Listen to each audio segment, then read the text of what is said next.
Salut la team, salut les crossfitters, bienvenue pour ce tutoriel complet sur le 19.4, un double sprint de dingue.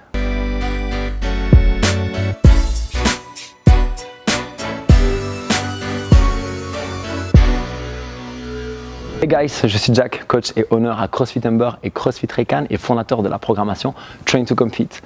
Aujourd'hui, je vous fais un tutoriel complet sur le 19.4. Je viens de le terminer il y a une dizaine de minutes. Le cardio, c'est dingue ce qui se passe. Je vais vous donner des conseils généraux, spécifiques de la stratégie et à la fin de la vidéo, retrouvez aussi un tutoriel complet pour les scales. Et avant de démarrer, sachez que vous pouvez retrouver tous ces conseils sur une feuille A4 imprimable que vous pouvez télécharger en cliquant sur le lien qui est directement dans la description ou dans la fiche. Et d'ailleurs, c'est l'inverse. Pour rappel, le 19.4, c'est 2 WOD en un, cap time de 12 minutes. Vous avez pour la première séquence 3 rounds de 10 snatch et 12 burpees facing the bar. Ensuite, vous êtes obligé de prendre 3 minutes de repos exactement. Alors obligé, vous verrez que c'est plutôt utile. Et ensuite, vous terminez par 3 rounds de 10 bar muscle up, 12 burpees facing the bar. Les charges sont à 43 pour les hommes, 29 pour les femmes. Et en scale, c'est 20 et 15. Alors d'abord, c'est vraiment le genre de couplet qu'on adore parce qu'on sait que ça va être plutôt simple, mais en même temps que ça va nous agresser au niveau du cardio. Pensez simplement à Fran par exemple. Eh bien, vous allez être plus ou moins dans le même genre de sensation. Donc l'idée, c'est de comprendre qu'il y a vraiment 2 workouts distincts. D'ailleurs, j'en parlerai plus tard dans les conseils spécifiques et dans la stratégie.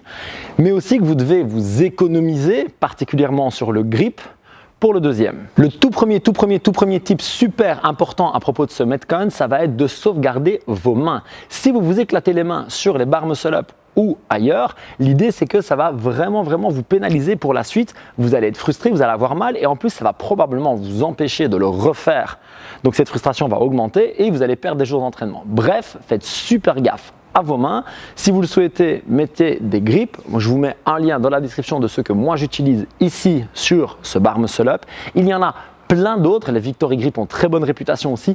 Peu importe ce que vous choisissez, mais je vous recommande en effet de protéger vos mains, surtout si vous êtes certain que vous allez faire beaucoup de reps et que vous avez les mains sensibles. Le deuxième gros conseil stratégique, c'est de comprendre ce que je disais avant avec la distinction entre ces deux Metcon qui véritablement en sont deux. Si vous comptez faire peu de bar muscle up parce que c'est un challenge pour vous, je vous donnerai des conseils dans la partie spécifique, mais quoi qu'il en soit, soyez déjà certain que la première partie, vous devez la faire le plus vite possible parce que vous allez avoir 3 minutes de repos et c'est largement suffisant pour récupérer et pouvoir vous concentrer à fond sur les minutes qui restent pour les bar muscle up. Si votre objectif c'est de finir ce workout dans les 12 minutes, alors il est plutôt intéressant de vous économiser particulièrement au niveau du grip sur la première partie, mais aussi de ne pas vous exploser complètement parce qu'en 3 minutes, si vous arrivez proche de l'échec cardiovasculaire, ça va être très compliqué de faire vos bar muscle up, particulièrement sur la 3e série parce que les burpees over the bar vont vraiment vous taxer au niveau du cardio. Et donc le conseil qui va avec, ça va être la gestion de votre respiration. Il va falloir que vous soyez sur une respiration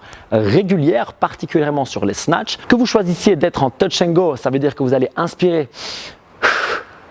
et souffler sur la montée, ou sur les drop and go, pareil, quand vous droppez, vous prenez une récup, vous repartez, vous remontez, mais le but c'est de trouver un rythme régulier qui vous convient. Idem sur les burpees, personnellement je souffle 2 fois sur les burpees over the bar parce qu'ils sont assez lents pour moi. Ça fait souffle en bas et souffle en haut. Maintenant, le but, c'est que vous trouviez ce qui vous convient. Vous pourriez faire une seule respiration ou 2 ou 3. Je vous recommande d'essayer ça avant de démarrer et d'avoir le bon rythme dès le départ du Metcon. Et un autre facteur clé, si vous voulez faire des bons scores sur ce Metcon et vraiment avoir les capacités de donner le meilleur de vous-même, ça va être de soigner vos transitions. Ça veut dire que si vous droppez un snatch et que la barre fait 1 mètre à droite, 1 mètre à gauche, etc., vous allez perdre beaucoup de temps entre les snatchs, mais aussi entre les snatchs et les burpees.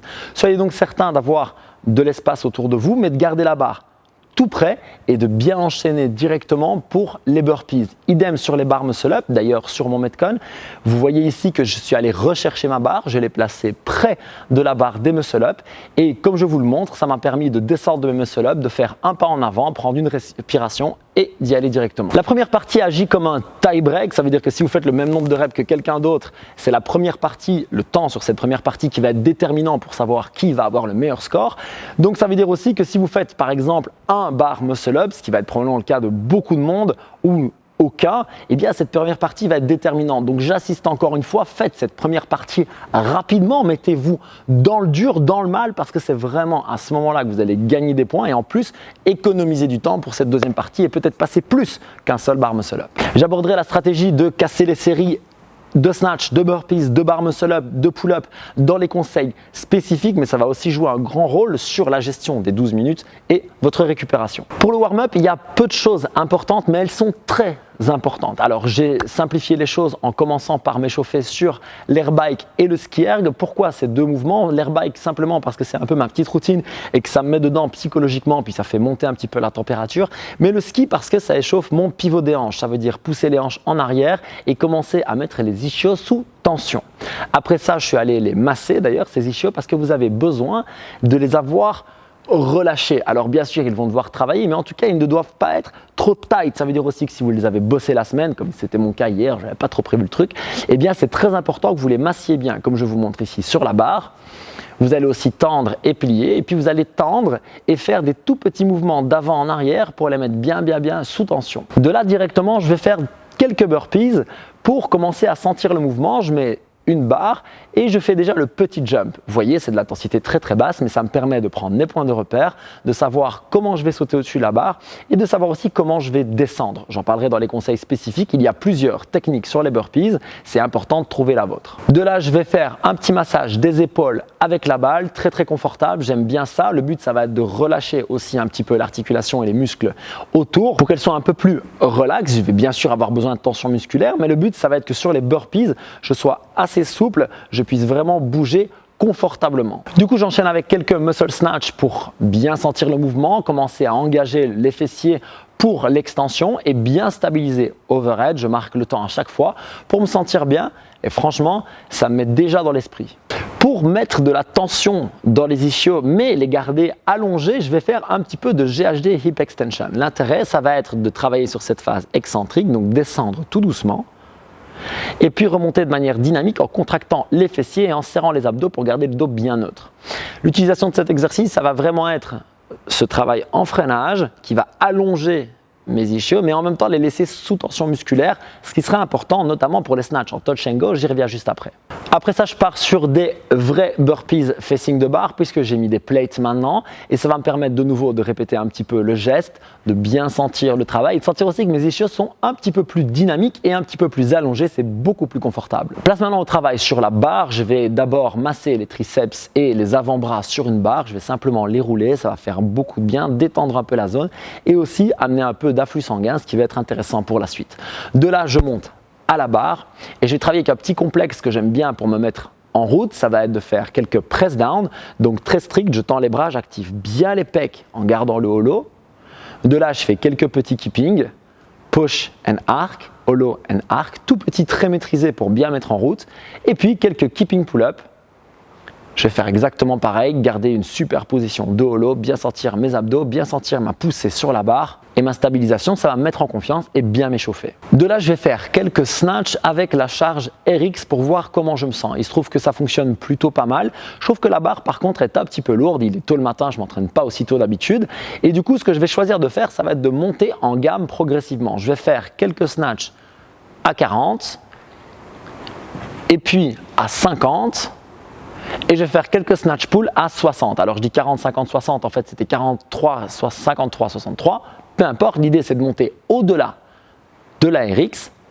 Ça va vous permettre de bien vous échauffer autant physiquement que nerveusement et surtout psychologiquement, quand vous allez repartir à la barre plus légère, ça va être vraiment très confortable. Le dernier complexe un peu technique que je vais faire pour me mettre vraiment bien aussi dans le corps et dans la tête, ça va être de faire un complexe chest to bar, bar muscle up. Je vais simplement en faire 2 ou 3, un chest to bar, un bar muscle up. Ça me permet de sentir si je suis bien, si la barre ne glisse pas trop, comment sont mes mains, comment sont mes appuis. C'est vraiment important d'avoir confiance avant de démarrer. Je parlerai d'ailleurs de est-ce que je dois mettre du tape, du grip, de la magnésie, etc. dans les conseils spécifiques sur les bar muscle up juste après. À ce moment-là, j'étais bien en confiance, je suis parti sur le Metcon, j'ai fait d'ailleurs quelques erreurs un petit peu dégueulasses que je vous expliquerai à la fin pour que vous compreniez mon raisonnement et pourquoi je trouve que c'était des erreurs et comment je pourrais faire mieux la prochaine fois en espérant que vous ne fassiez pas les mêmes. Commençons par les snatchs. Le principe des snatchs, ça va être que la charge va être très différente pour beaucoup d'entre nous. Ça veut dire que vous pouvez vous retrouver avec une barre à 43 kg qui représente un challenge sur 30 reps. À l'inverse, vous pouvez vous retrouver à faire 3 x 10 en touch and go, super à l'aise si vous avez des snatchs à 80, 90, 100 kg. Pourquoi est-ce que ça va être super différent? Parce que si vous êtes avec une charge qui est vraiment légère pour vous, vous pouvez partir en touch and go comme je vous le montre ici. Le touch and go, c'est très intéressant parce que ça va plus vite. Attention par contre, ça taxe beaucoup plus le grip et les ischios et le bas du dos. Donc il va falloir être très prudent d'ailleurs pour bien faire le touch and go, je vais vous expliquer juste après. Et il va falloir aussi être certain que ça ne déchire pas votre grip pour vos barres muscle-up. Si c'est une barre légère pour vous, il y a beaucoup de chances que vous fassiez beaucoup de barres muscle-up. Donc, soyez aussi intelligent là-dessus. Alors, comment bien faire le touch and go? La première chose, je vous le montre ici avec ma barre d'échauffement, ça va être de bien stabiliser la barre overhead et de récupérer le hook grip sur la descente, de faire touche les cuisses, touche le sol et enchaîne. Alors pourquoi je dis touche les cuisses, touche le sol? Parce que si à chaque fois vous prenez un impact sur les cuisses et vous vous arrêtez, vous allez perdre beaucoup d'énergie. D'abord, le bas du dos ne va pas du tout apprécier, ça va être beaucoup plus fatigant. Donc c'est très important de stabiliser au-dessus et de faire 1, 2, 3, boum. Et quand je dis 1, 2, 3, boum, c'est vraiment de mettre cette extension qui va vous faire monter la barre. Regardez la différence de rythme ici, c'est doucement, doucement, doucement, explose. Doucement, doucement, doucement, explose. Ça va être très très important pour bien enchaîner votre touch and go. L'autre conseil, c'est de garder la barre près de vous. On a tendance, quand on fait du touch and go, à se pencher très fort en avant, ce qui est normal, garder les fesses plus hautes. D'ailleurs, ne comparez pas ça à un snatch d'haltérophilie, ça n'a rien à voir. C'est du barbell cycling, comme on dit, c'est enchaîner beaucoup de reps, garder les fesses plus hautes, il n'y a aucun problème. Attention par contre, pliez toujours bien les jambes et gardez la barre tout près, parce que sinon le levier sur le bas du dos, ça va être très très important. Vous risquez de ne pas apprécier et surtout vous risquez d'être très pénalisé pour les prochains jours, voire de vous faire mal, ce que je ne vous souhaite pas du tout. L'autre technique, ça va être de faire des singles. Alors, si vous faites des singles, ce qui est très important, c'est de replacer la barre. Je vous montre ici, je fais un power snatch, je stabilise, je drop et quand je drop, je vais tout de suite me replacer au sol et stabiliser la barre. Pourquoi? Parce que si vous avez en plus un sol qui rebondit fort, la barre peut partir à droite, à gauche, vous allez perdre beaucoup de temps, beaucoup de concentration. Ce qui est super important, c'est vraiment d'avoir cette barre déjà bien placée, en plus en descendant et en l'accompagnant, vous pouvez tout de suite enchaîner. Bref, c'est un super gain d'énergie et de temps. Single, ça peut être très très intéressant pour les raisons que le touch and go fatigue, ça veut dire que vous allez économiser votre grip, ça veut dire que vous allez économiser le bas du dos et les ischios, ça veut dire que si les burpees sont très fatigants, eh bien vous allez aussi économiser de l'énergie. Ça peut peut-être être une bonne approche pour vous, en tout cas ça l'a été pour moi, je vous les explique ça juste après. Je parlais des erreurs que moi j'ai faites, eh bien j'ai voulu tester parce que je pense sincèrement que je ferai ce Metcon 2 fois, plus pour valider ma stratégie que pour faire un score. De toute façon, je ne me qualifierai nulle part, mais l'idée c'est que j'ai voulu démarrer en touch and go pour voir comment je me sentais et comment l'enchaînement touch and go burpees était faisable pour quelqu'un comme moi. Alors je suis grand, je suis assez lourd, donc forcément les burpees sont plus énergivores pour moi que quelqu'un de plus petit et plus léger. Malgré tout, le snatch qui a 42 n'est pas très lourd pour moi, et bien ça m'a dégommé au niveau cardio. J'ai regardé Wani qui était en train de juger, j'ai fait je vais beaucoup trop vite, je vais beaucoup trop vite. Je suis sorti de mes 12 premiers burpees facing de barre, j'ai cru que j'allais crever. Bref, c'était pas du tout une bonne idée. J'ai enchaîné la deuxième et la troisième série en single, ça a été beaucoup mieux. Si je le referai indiscutablement en single dès le départ. Un type de plus qui peut vraiment vous aider, ça va être de resserrer vos mains par rapport à un snatch traditionnel. Je snatch avec les mains très larges, alors pas au bord mais quasiment d'habitude. Et ici en fait au fur et à mesure du workout, j'ai resserré les mains simplement parce qu'en fait ça économise pas mal d'énergie sur les épaules. Maintenant c'est clairement pas aussi efficace et ça raccourcit le mouvement, ce qui m'a aussi aidé au niveau de la tension sur mes ischios. J'ai trouvé ça beaucoup plus confortable. Alors c'est pas du tout joli, c'est pas du tout la belle technique, mais j'ai pas pris de risque, j'ai gardé mon dos placé et à chaque fois que je suis revenu, j'ai bien fait mon press, j'ai bien stabilisé. C'est ça qui est aussi très important, c'est que vous sentiez que vous êtes fluide là-dessus. Alors si vous n'en avez jamais fait, faites-le avant de démarrer, vous voyez si ça vous plaît. Ne changez pas en cours de route, ça risque de partir un petit peu en sucette. Soyez certain d'être dans une technique que vous maîtrisez pendant ce workout. Passons aux burpees et franchement, les burpees, ça va être autant super facile et un vrai gain de temps pour beaucoup de gens, autant je pense que ça va être déterminant pour énormément de scores. En fait, les burpees, c'est ce qui va vous cramer pour le reste. Alors, les snatchs à 40 et 30, ça va être plus ou moins accessible pour la plupart des gens qui vont choisir de le faire en RX. Probablement que si vous choisissez de le faire en RX, vous savez peut-être faire quelques bar muscle-up. Et franchement, j'ai été assez surpris du fait que mes premiers bar muscle-up n'étaient pas du tout difficiles puisque j'ai eu 3 minutes de repos avant. Franchement, ça a été super bien. Le seul truc qui m'a un peu embêté, c'est que j'ai glissé. D'ailleurs, j'en parlerai dans la section sur les bar muscle-up. Mais par contre, les burpees, ça a été une pénitence au niveau cardio. Incroyable. En même temps, je le savais déjà, les burpees facing de barre, on en fait tous et c'est juste horrible. Mais il y a quelques petits moyens d'économiser un peu votre énergie et aussi de traverser cette épreuve principalement psychologique. La première chose, c'est de trouver la technique que vous allez employer. Alors, il y a 3 techniques, enfin, il y en a plusieurs, mais les 3 pour moi principales. La première, c'est évidemment de jeter les pieds en arrière et de revenir en sautant. Cette année, vous avez aussi le droit de faire un step back et un step pour revenir. Attention, par contre, vous devez, quoi qu'il en soit, sauter à 2 pieds au-dessus de la barre. Vous sautez à 2 pieds, mais vous n'êtes pas obligé de retomber à 2 pieds. D'ailleurs, c'est un petit truc que je vous donne parce que personnellement, j'ai sauté à 2 pieds, atterri à 2 pieds au début et en fait, c'est beaucoup plus fatigant que de sauter à 2 pieds, atterrir à 1-2 parce que ça me permet de déjà me replacer pour le suivant. Franchement, c'était super économe en énergie, le petit truc qui fait plaisir. Donc cette première technique jump qui va plus vite mais qui est aussi beaucoup plus fatigante. Vous avez la technique jump en arrière et revenir une jambe et puis l'autre. Ça permet de vous placer directement pour le saut. Honnêtement, je pense que si vous la maîtrisez, c'est probablement le meilleur rapport dépense d'énergie efficacité, donc efficience. Je pense que c'est sincèrement la meilleure technique.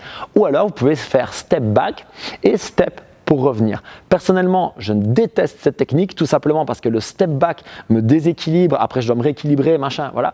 Mais en même temps, si c'est une technique que vous maîtrisez et qui vous convient, faites-le. Franchement, ça c'est hyper personnel. Ce qui est important, c'est de tester les 3 techniques avant et aussi de prendre celles que vous avez l'habitude de faire quand vous faites les burpees facing de barre. Je vous rappelle qu'il est super important de respirer. Pour ma part, je prends une inspiration en haut, je souffle en bas, j'inspire pendant que je remonte et je souffle sur le jump. Ça me fait 4 respires sur le mouvement, enfin, ou 2 respires, inspire et expire. Et franchement, c'est un super bon rythme. J'ai pas été vite, je suis grand, je suis lourd, c'est pas un mouvement que j'apprécie forcément, mais franchement, j'ai eu plutôt un bon rythme. Je me suis pas trop arrêté, à part à la première série où j'étais complètement dégommé.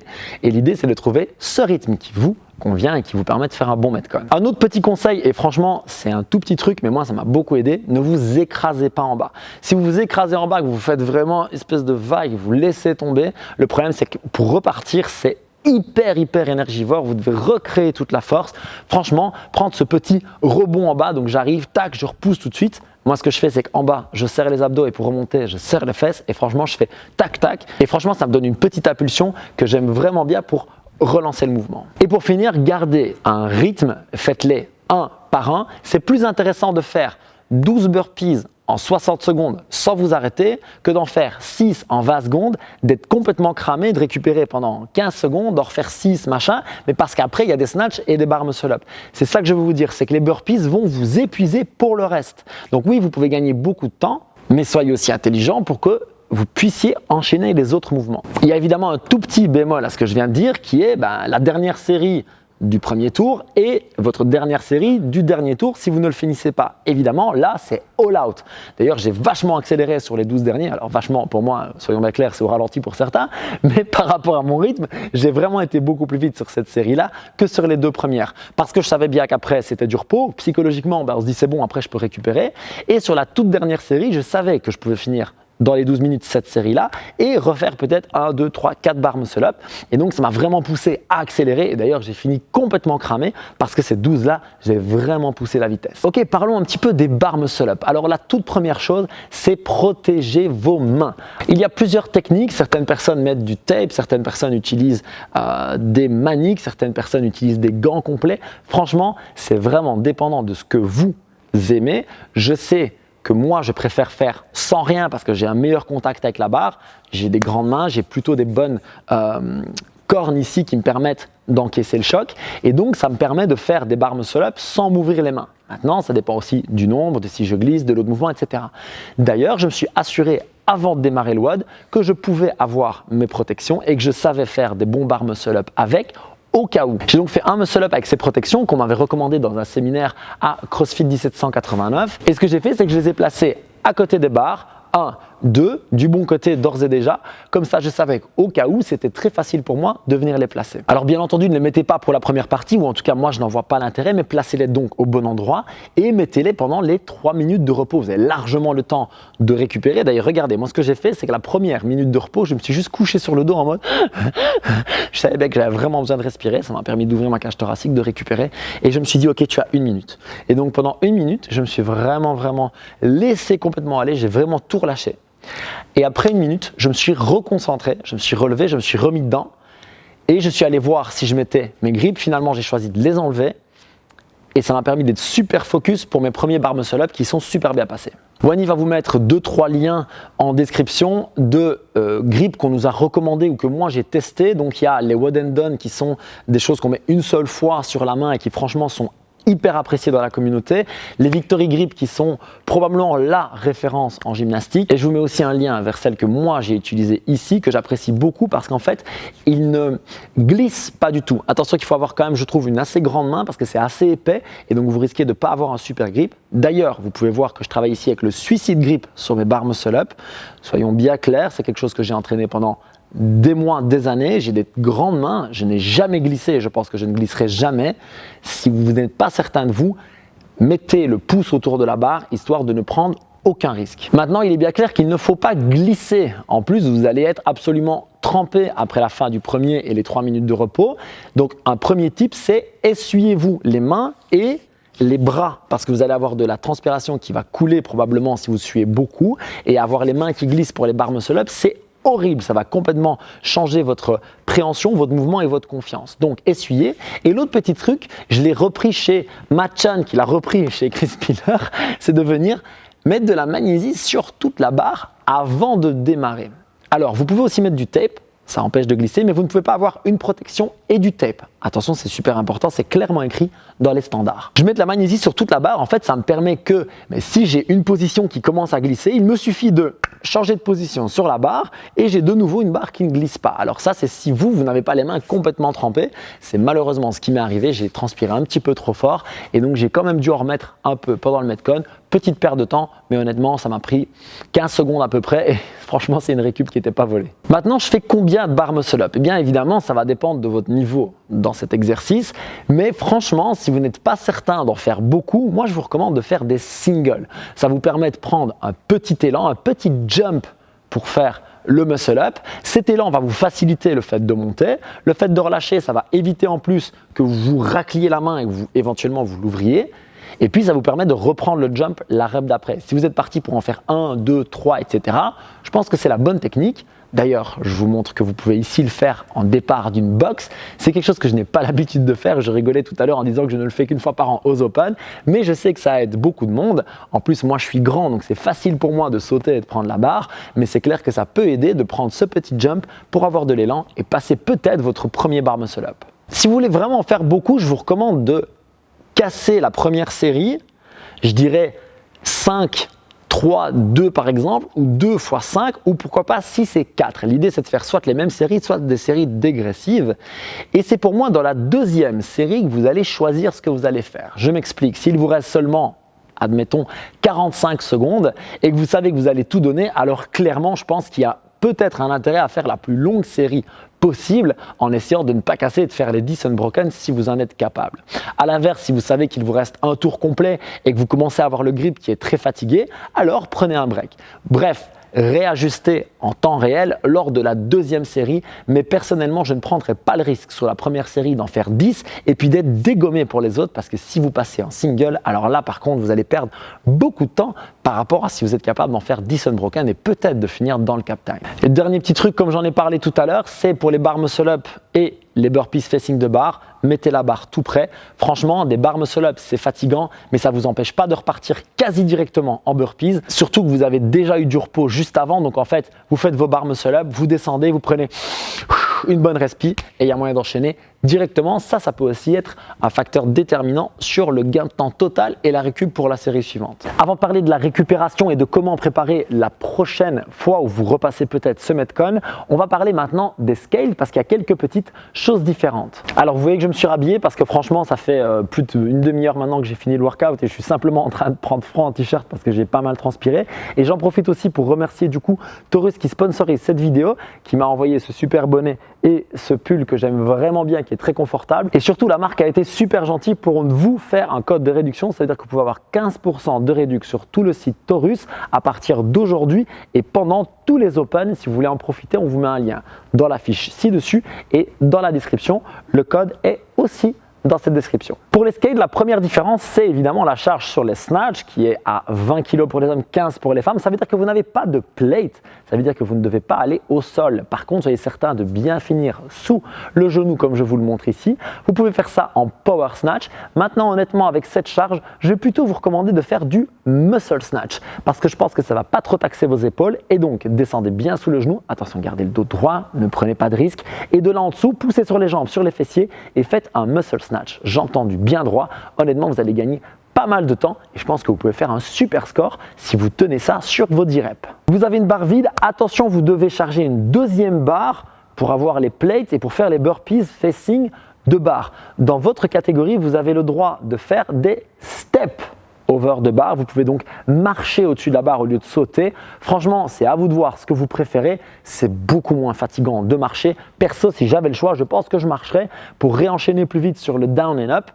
Mais c'est à vous de voir, testez ça avant de démarrer et prenez la meilleure option pour vous. Si vous n'avez pas regardé la partie RX, retournez-y sur la partie burpees. Je donne pas mal de conseils pour économiser de l'énergie avec le jump à 2 pieds, la réception à 1 pied, avec le step back, le step pour revenir. À vous de voir, mais franchement, testez ça avant de démarrer. Retournez voir cette partie de la vidéo, ça vaut vraiment la peine. Parce que je pense que particulièrement dans la catégorie scaled, ce sont les burpees facing de barre qui vont être déterminants pour votre score. En scaled, il y a ensuite des pull-ups au lieu des bar muscle-up. Et ça veut dire que vous allez probablement faire plus de répétitions que beaucoup d'athlètes en RX. Alors ça signifie deux choses. La première, c'est que comme pour les bar muscle-up, faites attention à vos mains. Vous pouvez mettre un grip, vous pouvez mettre du tape, vous pouvez mettre ce que vous voulez, mais l'idée c'est d'être vraiment en sécurité, mais aussi que votre grip va être beaucoup plus fatigué. Donc l'idée c'est que faites les snatchs en touch and go, même si vous ne pouvez pas toucher, mais vous avez compris l'idée, sans vous arrêter, sauf si vous commencez à sentir que votre grip fatigue très très fort. Alors je vous recommande simplement de déposer la barre, de relâcher un peu les mains et de repartir. Honnêtement, c'est à vous de sentir ça, mais je pense que si vous arrivez grillé au niveau du grip sur la deuxième ou la troisième série de pull-up, ça va être un calvaire pour terminer. Soyez certain de bien gérer ça et de bien masser aussi juste avant. Alors une petite technique, si pendant le Metcon, vous cramez complètement du grip, l'erreur c'est de l'étirer à ce moment-là. Ça ne marchera pas du tout. Vous avez un muscle qui est complètement congestionné, essayez de l'étirer, c'est même pas la peine. Ce qu'il faut faire, c'est le mettre en l'air et le masser. Donc je vais placer une barre plus haut que ma tête, comme je vous montre ici, je vais la tenir et je vais venir en fait masser mon avant-bras. Ça va essayer de faire redescendre un peu le sang et ça va diminuer la tension musculaire.